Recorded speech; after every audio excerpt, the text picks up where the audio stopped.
Hello and welcome to another episode of the Box Score Network NFL Preview Show. I am Simon Short. We have Parker, we have Austin here. We are previewing the Week 7 slate of the NFL's action for Sunday and Monday. We've got a London game. We've got two Monday night games, guys. We've got an action-packed weekend. Let's get to it. Our game of the week, as always, we like to hit one big game. We have several big games this week, but one big game here. Game of the week: Lions at Vikings. The Vikings are favored by 1.5. Some injury updates or some housekeeping for this one. Out for the Lions, several key defensive players are either newly on IR or still on IR. Obviously, this includes Aiden Hutchinson, as well as Ife Melifonwu, Marcus Davenport, Derrick Barnes, John Kaminsky, Kyle Pico. Carlton Davis is questionable, but it seems like he'll play. Well, on the offensive side, guard Kevin Zeitler is less of a known commodity after injuring his hip, but the Lions seem pretty confident that if he can play or not, they have some guys that could step in and play for him. On the Vikings side of the ball, Blake Cashman, linebacker, and corner Caleb Evans are out. TJ Hawkinson and Dalton Reisner are still in their 21-day return from IR window. It seems like they aren't playing. Harrison Phillips and Patrick Jones, the second on the defensive line, are questionable, but seems like they'll play. The real question mark there is Aaron Jones after two limited participations in Thursdays and Fridays practices. So both for game and fantasy purposes, make sure you check back on that before the game. Parker, what's something you're looking for in this one? Who are you kind of leaning towards? What's some stuff you're gonna be watching? So one thing I do want to bring up is the fact that the Detroit Lions are that beat up after letting up 9 points, which is kind of crazy. Like they just played in a blowout game last Sunday, and how did you let so many players just get hurt? That is, it's wild in a game that really didn't matter. But moving off the injury list and everything else, a couple things that we want to look for, man. Like Jared Goff, number one, Vikings defense, second highest blitz rate in the NFL, and Jared Goff on the other side of the ball is top three in 2 of the past 3 years against the blitz. So the real question here, when you're talking about the Vikings against the Lions, is Brian Flores going to hit the gas and just overload the blitz and be like, Jared Goff's good against the blitz, but I'm bringing a little bit more pressure than every other team he plays against? Or does he, hit the brakes a little bit on the blitz game and really make Jared Goff kind of uncomfortable? And the fact that, hey, you might think we're bringing the blitz, but we're not. We're gonna keep a couple of your guys doubled in the backfield, or not in the backfield, but our defensive backs are going to double some of your better receivers, and we're going to make your life hell to throw the ball. And and the Vikings have a relentless defensive line. Guys play till the whistle. So it's going to be really interesting how this number one offensive line of Detroit, who looked really good last week, but didn't play a normal Dallas defensive line, looks. And number two, is the Vikings defensive line going to be the game changer for this game? That's like the number one thing I'm looking at is the blitz rate, how Jared Goff plays against the blitz, and what Brian Flores does to avoid Jared Goff taking advantage of the blitz. Yeah, Jared Goff has come a long way since the Rams and McVay days. Ben Johnson has him set up really well. A couple other schematic things for the Lions passing offense that I'm looking for. Jared Goff and the Lions are really good in play action. Goff has the seventh most play action plays in the league this year, and he's fourth in EPA per play in those. While the Vikings on the other side, they're fourth in the league as well when facing play action. So this is a strength on strength again in this aspect, and also in motion. The Lions are really good at using motion. They're eighth in the league in total plays with motion, first in EPA per play, and first when they're passing the ball, fifth when they're running the ball. While the Vikings are second in EPA per play against motion, third against the pass, and fifth against the run. So between the blitz rate, between the motion offense versus defense, between the play action offense versus defense, this is going to be a knockdown, drag out fight of like, hey, this is my strength, this is your strength. So there's a lot of schematic things on those two units that I think we're looking for sure in this one. Um, Austin, what are some of your thoughts on this game? Mm-hmm. Mm-hmm. Yeah, carry the two. Lions. Okay. Yeah, sound. Parker, what else what are you looking forward to? So I think the one thing that, and it's a lot of strength on strength, completely agree with everything you said, but I think the one thing that the Lions are more capable of doing in this matchup is just those blow up plays, those 15, 20, 30-yard offensive plays, whether it's Jameson Williams, whether it's a Sam Laporta flea flicker, whatever. Like Ben Johnson has done a really good job scheming up those 15 to 20-yard plays, and those can just break down a defense immensely, especially with the run game that the Lions put forward too. Like with David Montgomery just hammering the ball, with the Jahmyr Gibbs speed that they have in the backfield. Like there's just so much that Ben Johnson has to work with. And like honestly, he's just like a kid in a candy store. And that's one thing that the Vikings don't have going for them as strong on their side. Do they have a good offense? Yes. Can they run the ball like the Lions? No. Are they schematically better than the Lions on offense? No. I think that's just another thing that gives the Lions a little bit of edge in this matchup. Yeah, when you mentioned the run game, something that the other thing I'm going to look for is that Lions rush offense versus the Vikings run defense. Detroit is second in rush offense DVOA and EPA per play, and the Vikings are first in rush defense DVOA and second in EPA per rush allowed. The Vikings are also sixth in stuff rate against runs on first down and fifth in EPA per rush on first down, where the Lions are fourth in EPA per rush on first down. So specifically those first down runs, because then if let's say the Vikings are able to kind of beast out against the run on first down, and then play action isn't going to be as effective on later downs because you're not in shorter distances. If the Lions have to adjust off their game plan and go to more pure drop back passing on second or third and long, you're living in Brian Flores' world doing that. And we saw the Lions try to do that early in the year as kind of a change up from last season. And that was when their offense wasn't playing as well. So can the Vikings defense knock the Lions off their spot a little bit? Just a little bit. Instead of 2nd and 5, it's 2nd and 7. Instead of 3rd and 1, it's 3rd and 4. You put the game truly in Jared Goff's hands in a drop back fashion. What's that going to look like? That's the part I'm also kind of looking for here. Austin, what else you got Hmm. for us? Lions. Okay. Yep. That's it. Parker, it sounds like you're going Lions as well. I am on the Lions, and I love the point you just made. If they can make that, if the Vikings can make that change to make those those 3rd and 5s are now 3rd and 7, or 2nd and 5 is now 2nd and 7, whatever. Hmm. Those 2 yards make a big difference, and they take your play calling. It shrinks it a good 40% of what plays you can call in those scenarios. So I just wanted to touch on that. I'm taking the Lions. I think it's going to be a great matchup. Everybody should be tuned into this one on Sunday. Yeah, definitely game of the week. Really excited to see the two juggernauts of these units, but I am going Vikings. I do think that that defense, especially coming off the bye week, I saw some stat. I don't even have it now, but most of you have probably seen it where undefeated teams coming off a bye week are like continue to be undefeated, like over 90% of the time or 100%, something crazy. So Brian Flores off a bye week, kind of having this in his back pocket, what he can do to the Lions offense. I like that for the Vikings. All right, let's get into our picks and let's give everybody a little update on how we're doing on the season. So individually, Austin is 48-32. He is second in our little group here. Ben, who's not with us tonight, shout out Ben, is 53-27. He's in the lead. Parker is third at 46-34. And I closed the gap. I'm still in last, but I closed the gap last week. I'm 45-35 currently. When we look at how we're doing as a group, so last week we were 5-0 when we were all in on one team.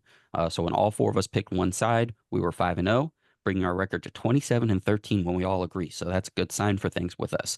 Uh, on the other hand, it was a bad day to go solo. We were 1-6 on the week. Everybody suffered at least one loss. Austin was our lone win, going solo last week. So our only split pick with all those four horsemen and solo picks was Ben and I taking the Chargers over the Broncos, while Austin and Parker took Denver. But Ben and Austin still lead the way in terms of pairs at 4-1 on the season. We had a good week overall last week, though. Everybody was 10-2 except Parker, who was 8-4. But that is still a good mark by the standards that we had throughout the season. Let's get into our picks. Our first London game, our first game is in London, Patriots at Jaguars. The Jaguars are favored by 6. Parker, what do you got here? Man, me and Peyton talked about this on my pod, and like I'm heavy New England probably here. Like I think New England's defense is just gonna keep keep Trevor Lawrence in the position that he's at. And Doug Peterson is now past Dennis Allen for me and the most fireable coach in the NFL. Him and Nick Sirianni are fighting for it. So I'm going to take New England here to come out and get a big win against the Jags. Austin, how are you feeling about this one?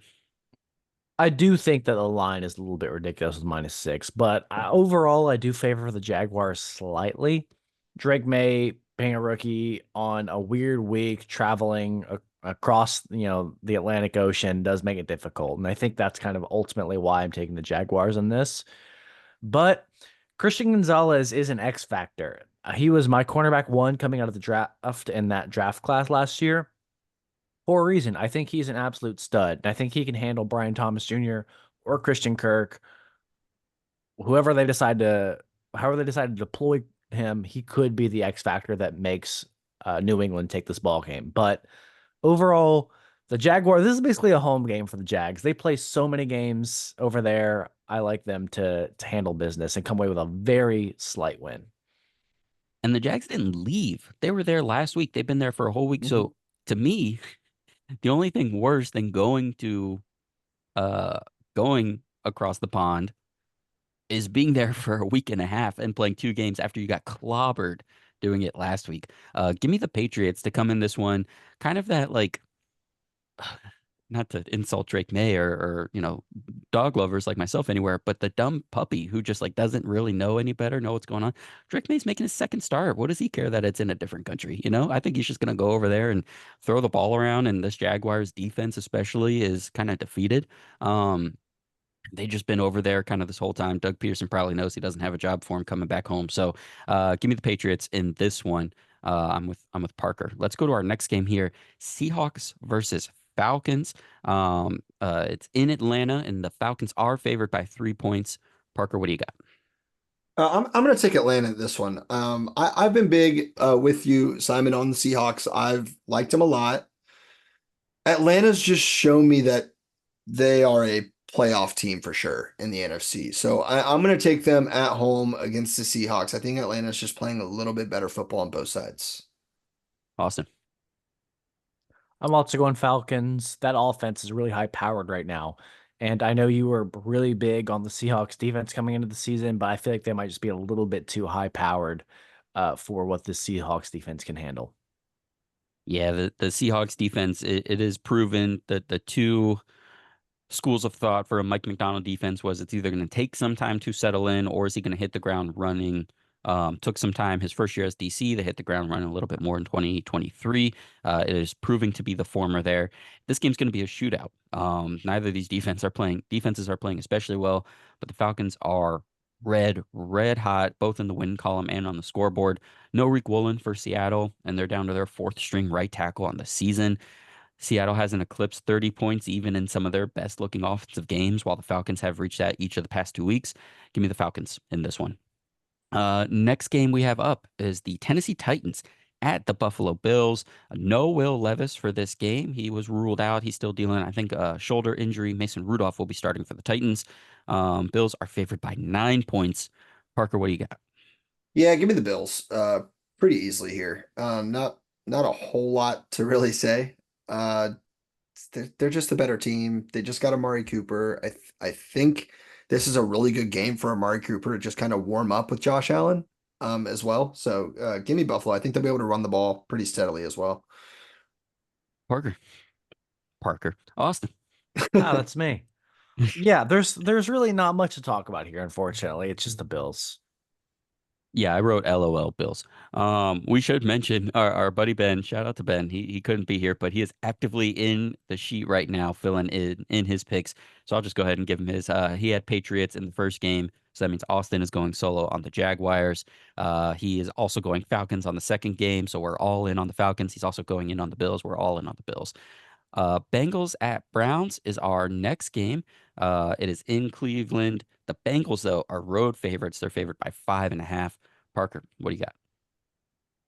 Yeah, give me the Bengals. The Browns are probably the most dismantled team in the NFL at this point. Now that they've lost their number one receiver, their quarterback situation is just a nightmare. The offensive line is unhealthy. Even if Nick Chubb's playing, like, really doesn't matter in this ball game. I think the Bengals have done what they needed to do to kind of get on track here. And I see them taking this win. It'll be a good win in Cleveland for the division as well, like a division matchup. Give me Cincinnati. Austin. If Nick Chubb's playing, this is very different because of how bad the Bengals' run defense is. But it's just all the Bengals all the way. Burrow's been fantastic this season. He's going to do everything he needs to win this game. I expect the Bengals to like fully go all out and win this game by as many points as they possibly can. I expect this to be a blowout. Yeah, I also think this is going to be a blowout. I think the Bengals offense is by far the best unit so far this season out of the four units that are going to be in this game. And the Browns just can't get anything on offense happening at all. Even if Nick Chubb is back, his first game back behind that line, even against the Bengals run defense, I don't think is going to make an impact. Give me the Bengals as well. That's a clean sweep for the Bengals as Ben fills in his picks. Texans at Packers. So this is kind of that hipster game of the week. We almost went with this one. The Packers are favored by 3 at home. Parker, what do you got? Yeah, man. Peyton was big on the Packers on this one this week, and I went the opposite way, and I'm going to stick there. Big on the Texans. I think with Joe Mixon back, they got their run game back. It's obviously there. CJ Stroud, even without Nico Collins, I mean, they still have Tank Dell that's now back, and you have Stephon Diggs, who's been a wide receiver one for so many years, who can just fill in that role, no problem, in my opinion. So give me the Texans to beat Green Bay. Austin. Yeah, I'm riding with Parker here. I think Texans are the better team. Although we've talked about how good the NFC North is, the Texans are the class of the AFC South and potentially the second best team in the entire AFC conference. I like them even without Nico Collins, although I love Nico Collins. I think, as Parker mentioned, Joe Mixon being back is kind of the pivotal point for them. They're going to finally be able to establish the run again. I think they came into the season wanting to use Joe Mixon heavily, and they're going to be able to do that this week. So I'm on the other side. I am going with the Packers. The Packers are getting better each week after Jordan Love has been back from his MCL injury. The Texans also aren't going to have Aziz Al-Shaair or Henry To'o in this game. So they're down to their like fourth and fifth string inside linebackers. So I like that advantage for the Packers, utilizing their tight ends, all their different receivers. The Texans really play out of their front defensively. I mean, they've got studs everywhere, but they really rely on those guys, with D'Amico Ryans being a former linebacker himself. So I'm going to go with the Packers. We should mention Austin and Parker versus me and Ben, 50-50 on the season. So we'll see who takes the advantage in this one if this is our only split in that direction. Make the best Um, men win. Dolphins at Colts. So Indianapolis is at home. They are once again favored by 3. Vegas just mailing it in this week, fellas. Parker, what do you got for the Colts? Yeah, I mean, I'm going to take Indianapolis. I mean, the Dolphins are another team that, like, until they get a quarterback that just makes sense, it's a team I can't take, and their defense isn't strong enough to carry the team. So I'm going to take Indianapolis. Austin. Yeah, it's I don't want to complicate things too much. It's just Indy. I really am really saddened with how the Dolphins have looked since Tua went down. So it's Colts. Part of me wants to believe that Mike McDaniel taking the bye week, a couple of weeks now with Tyler Huntley, is going to cook up an offense that would actually be viable for Tyler Huntley to quarterback. But I don't think that's going to happen. When I thought that, the first thing that's been in my head, and really the thing that's been in my head ever since the Tua injuries has started, is how excited Mike McDaniel was to specifically coach Tua because he's so perfect for the offense McDaniel wanted to run. I don't know if he has a second pitch. I know he's added stuff to it, but I don't know if he has another thing he can go to really switch things up. Until we see that, I do not feel confident taking this Dolphins team against any moderately good team. Give me the Colts as well. That's another clean sweep. Lions at Vikings, we already talked about. We're all in on the Lions. Ben is also, or no, we're not. I'm alone on the Vikings. That's not a good sign for me, but here we are. Eagles at Giants. Let's see. The Eagles are on the road after Nick Sirianni was, fighting his own fans in the stands, which made me forget that that was even a home game. But they are road favorites by 3 right now. Parker, what do you got in this one? I'm going to take the Eagles. One, because this is like a must win for Philly within the division, and they're the better team, obviously, with Saquon and with AJ Brown back, Devontae Smith back. I think the only player they're missing that's a pass catcher is Dallas Goddard. So there's no excuse for Jalen Hurts to not have targets to throw to. Um, I mean, even with what is it, Malata, who's out this week as well. On I IR. They actually ended yeah, up putting him on so IR today too. okay, so he's on IR. I still think the rest of their offensive line has enough, they have a good core to where it shouldn't be that big of a deal, but the Giants pass rush, man, everybody knows that their defensive line is no joke. So I'm gonna give this one to the Eagles, but I wouldn't be surprised if the defensive line makes a difference here and the Giants could tweak out a win. But I'm gonna lock in Eagles as my pick. Austin. I expect this to be very similar to the Bengals Browns matchup. It's a divisional matchup, and the better team is going to want to let the other team know, like, hey, I know you thought you had a chance, but like, no, not really. I'm sorry. So I expect the Eagles to come away with a big win here. I'm expecting this to be double digits, maybe even 20-point win for the Eagles. I'm riding solo on the Giants 2 weeks in a row. The Giants defense was good against the Bengals. I mean, 17 points after they put up, what was it, 39 against the Ravens 2 weeks ago. And they're facing a much easier offense to play right now.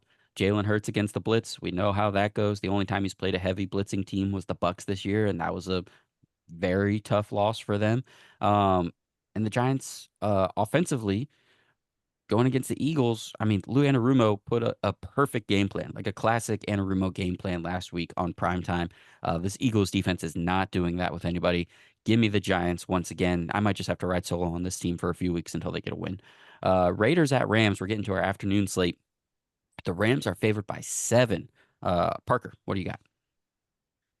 This is just like easily. I mean, it's got to be Rams, right? Like Aiden O'Connell's playing quarterback. They traded away Devontae Adams. Like the team doesn't look like it's. I mean, they got Max Crosby kind of ticked off because he doesn't want to rebuild. He wants to win now. So I'm going to take the Rams. I think the Raiders have kind of fallen apart this week. Like I really do think that the morale there is just not it for me. Austin. Yeah, it's the Rams. Again, not too much to think about. Just better team wins, the better coach, the better offense, the better defense. Rams. If you wanted to overthink this even just for a second, just like give it a second layer of thought, the Rams are also coming off of a bye week. So like Mhm. Sean McVay having an extra week to pick on a team that's just struggling is just it's mean. It's like an older brother like getting like spending like 3 days just thinking of ways to ruin his younger brother's life. I don't know if Parker can attest to that at any point. But give We me shared a give me the room for Rams. 12 years. Yeah, it's we shared a bedroom for a very long time. Yeah, And it all it's worked out. Two peas on a pod every week, wherever you get your podcast. Chiefs at 4, or no, I completely skipped Panthers at Commanders. That's really I funny. don't blame you. I don't blame you either. Yeah, I was Should we about to just say skip it? Should we just skip it? Panthers at Commanders. Commanders favored by 9.5. What do you got here, Parker? yeah, easily Commanders. I'm gonna go with Austin saying here, and he's gonna repeat me, I'm sure, right after I'm done. Just the better team. Better team wins here. Better head coach, better offense, better quarterback, better just everything. Give me the Commanders. Austin? Simon. Um, man, that feisty Andy Dalton win 3, 4 weeks ago feels like a long time ago That now, I doesn't it? nailed, by the way. Yeah, you were there for it. You were there for it. Give me the Commanders. Way to go, guys. All right, now to the game I wanted to actually talk about. Chiefs at 49ers. We might spend a minute on this one here. Super Bowl rematch, almost a co-game of the week for us. So the 49ers are at home. I'm scrolling. And they are favored by 2 currently. This is moving around a little bit. 49ers favored by 2 at home. Parker, what do you got here? I'm gonna go against the grain. I'm gonna take the Niners. I think here. I've been saying Chiefs all week long. Like I've been just so convinced that the Chiefs are gonna win this football game. And then it's like, well, Vegas does think the Niners are a favorite. They're playing at home. They've had a rough start, but the Chiefs obviously haven't had like the greatest start. Like I know they're winning football games, but they're definitely not in Chiefs fashion, and they're not pretty. So I'm going to take the Niners here to get a little bit of revenge, come out, get a win at home, get the wheels rolling, and go back to their true form, in my opinion. Austin. Man, I'm super excited for this game. I'm so glad that this game and the Vikings Lions game are at different times. It's a really unfortunate that these aren't the Sunday night and then one of the Monday night games. But with how the afternoon game slate looks on Sunday, I'm glad we're gonna have one game at least to watch. So I'm happy this is there. But I'm gonna go Chiefs. It's hard to pick against the Chiefs. They won the Super Bowl in this matchup last time, and that was coming off of it's hard to say it's a bye week, but coming off of a game break before the Super Bowl for a week gives Andy Dalton time to kind of relax, come up with a plan. Steve Spagnuolo, the defensive coordinator, also fantastic. Chiefs coming off a bye this week. The bye is the reason I'm going with the Chiefs, if I'm being honest. I think that's fair. And you mentioned the X factor for me on this one. That's Spagnola because the 49ers this year without Christian McCaffrey are kind of just giving the ball to Brock Purdy and putting him in pure drop back situations and saying, you go win these games, be the quarterback. And he's doing very well at that overall. He's beating the system quarterback allegations to a degree, but Spagnuolo's going to put something together for him. Like again, like I said earlier about like Flores and okay, you got a quarterback in second, third, and long, pure drop back situations. Spagnuolo against Brock Purdy to do that without Christian McCaffrey to worry about. I think that's going to be the biggest factor here. And the thing for the 49ers and their defense, the run defense has been slipping for a couple years. That's still bearing true. They're just an average run defense this year. Whereas the Chiefs, for as clunky as the offense has been, they're still fourth in EPA per rush on the offensive side of the ball. So even with all the different running backs that they've played with, the offensive line injuries and changes that they have, they're still running the ball effectively. They're even eighth in DVOA, which takes out some of the like garbage time stuff. So give me the Chiefs to win this thing. Again, it's going to be ugly, but the defense is going to create some plays. I think they're going to make life hard on Brock Purdy. So give me the Chiefs in this one. Let's see our next game up. Oh boy, Jets at Steelers Sunday night. I believe the Jets have swung to be the favorites now. I'm going to double check this. Yep, the Jets are favored by 2 in Pittsburgh. Pittsburgh going with the quarterback change. Jets have Devontae Adams, who I think we're all expecting to play. Parker, what do you think on this one? This game gets much more interesting with Devontae Adams on the roster for sure. This has now become a primetime game that I'm kind of excited to watch a little bit. I think if not, I was really worried because the Jets offense last week really only put up 13 points. They had a Hail Mary that like whatever, it's very hard to count that in the offense's production. And the Steelers just have a great defense. So I think it's going to be a snore. I think it's going to be really low scoring. But I'm going to take Aaron Rodgers to win with the Jets strictly because number one, I don't even know who's starting for Pittsburgh this week. Is it Justin Fields, Simon? It's Russell Wilson. Is it Russell Wilson? Yep. See, I'm not a fan. Like Yeah, Justin Fields has to be the quarterback there for me to even think about taking the Steelers. So I'm going to take the Jets. Austin. Y'all are in trouble. Ben and I together are hot this year. I was gonna bring it up. Ben and Austin are 4-1, making me and Parker together 1-4. Yeah, I'm going Steelers here. I think they're the slightly better team, and I'm a little bit nervous about this Jets offense going up against the Steel Curtain. The Jets have been a little bit rough, especially when it comes to targeting their number one receiver and Garrett Wilson. We'll see how they decide to run the offense with Devontae Adams there. I honestly am expecting it to change less than most people. So I'm expecting Garrett Wilson still to receive the majority of the targets, get somewhere between 8 and 10 targets per game. And I think the Steelers can handle that, if I'm being honest. Give me the Steelers. I am taking the Jets, and I'm not even thinking about the Jets offense. Not because I'm not worried about it. It's very good. Here's what I'm worried about. Not only is Russell Wilson starting a quarterback who enjoys being sacked apparently and is significantly less mobile than Justin Fields, who has seemed to have fixed a lot of his taking a sack problem. No Zach Frazier in this one. The Steelers have been banged up on the offensive line. They have been underperforming, but Zach Frazier, the rookie center, has been outstanding, but he's not going to be in this one. And I'll talk about this here in a couple minutes. but I think Quinn Williams is going to have a big game. I think Quinn Williams could get 2 sacks in this one and blow stuff up. So I'm worried about Pittsburgh trying to pass the ball with Russell Wilson. And like Parker said, I think if Justin Fields was in, we could focus on some other things. The Jets are very banged up on defense. DJ Reed and Michael Carter the second, their second outside corner and their nickel corner are both out. Von Bell, their starting safety, is out.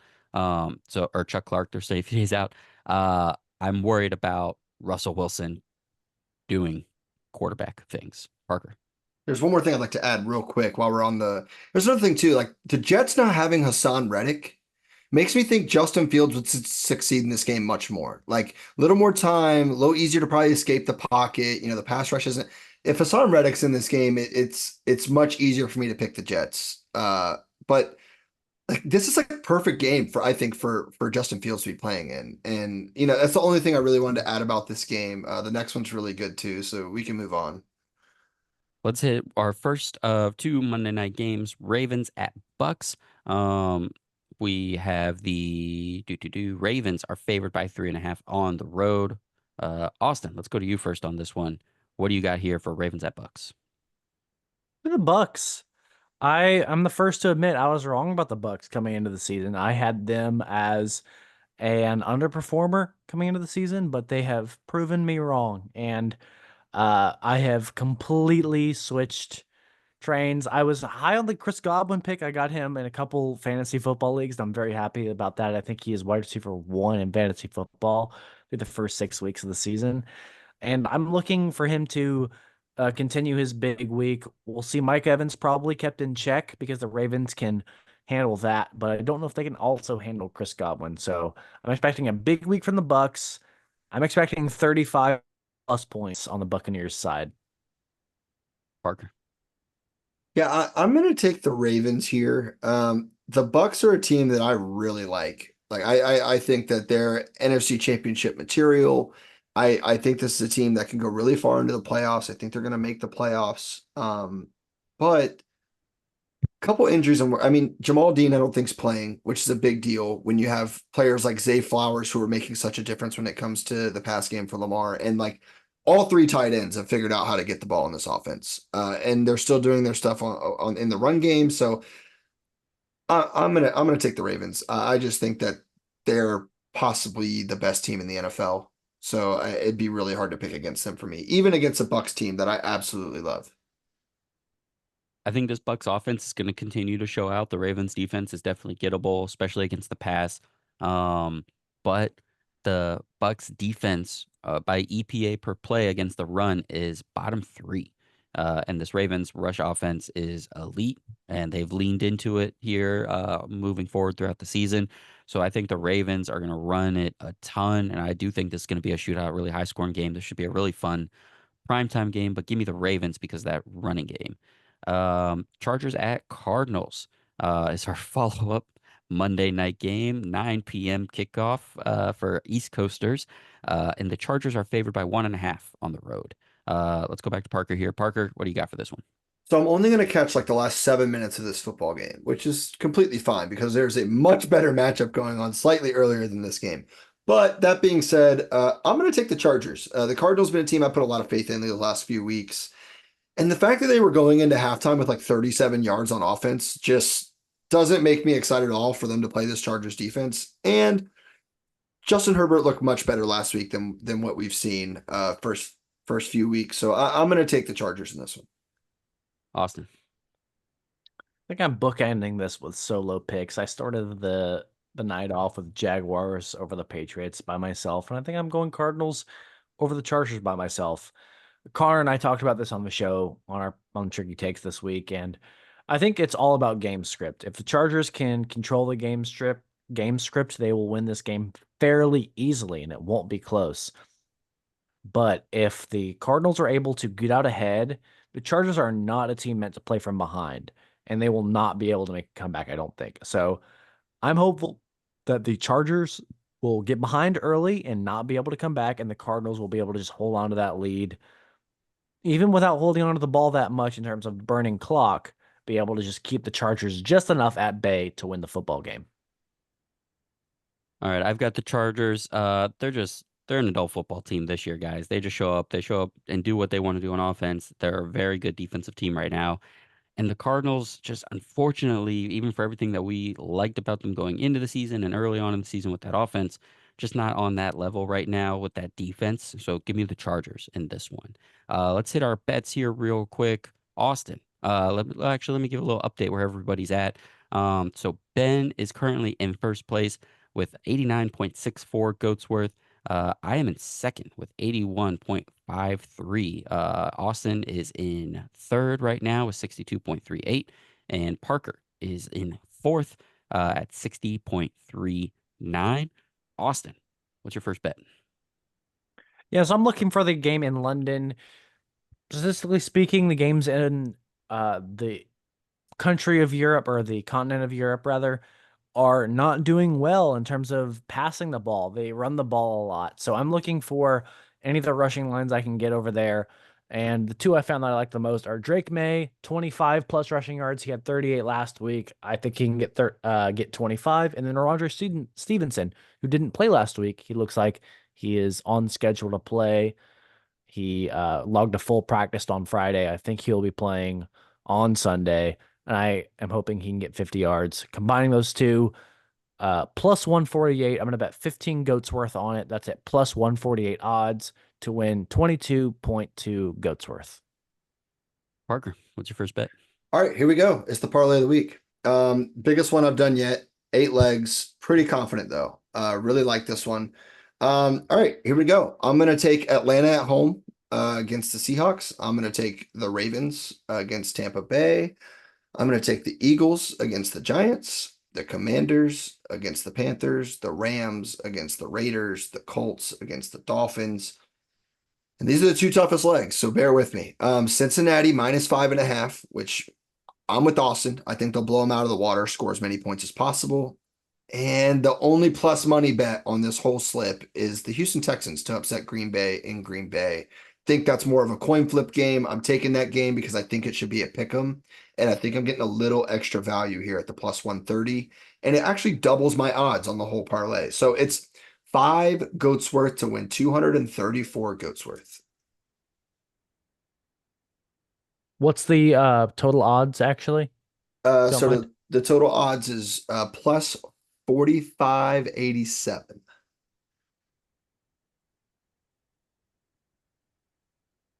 All right.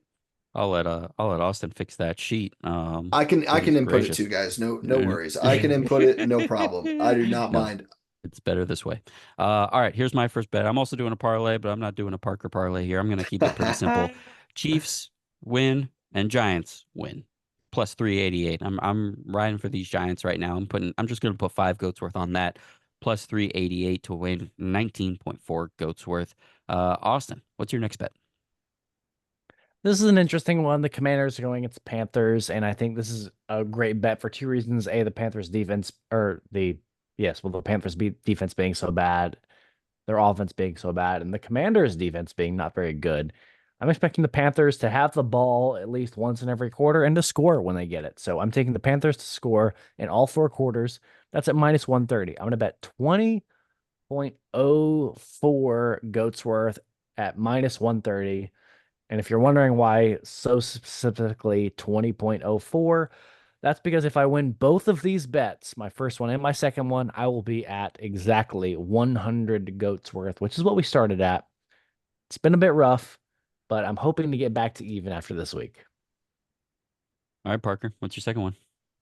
All right, this one's very interesting. I'm going to take a game special here. So I'm going to take the Detroit Lions and Minnesota Vikings to both have a touchdown and a field goal in each half. It's at plus 1,000. It's 10-1. I'm putting 5 goats on it to make 50 goats.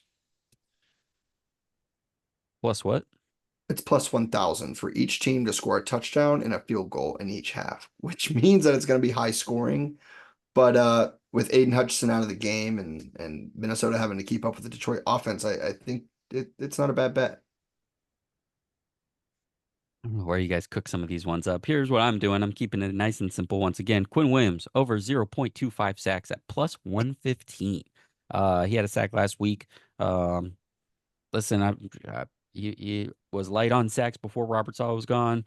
Robert Sala goes. He gets a sack last week.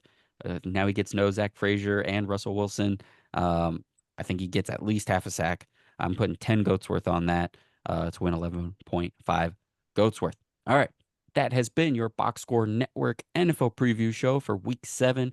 Make sure you are checking out all of the audio podcasts, part of Box Score Network. Two Peas on a Pod, Tricky Takes, that's Tricky with 2 Eyes, the Simon and Friends podcast, Odds on Favorite, and Breakout of Football as well. Go check out Because CONCACAF too.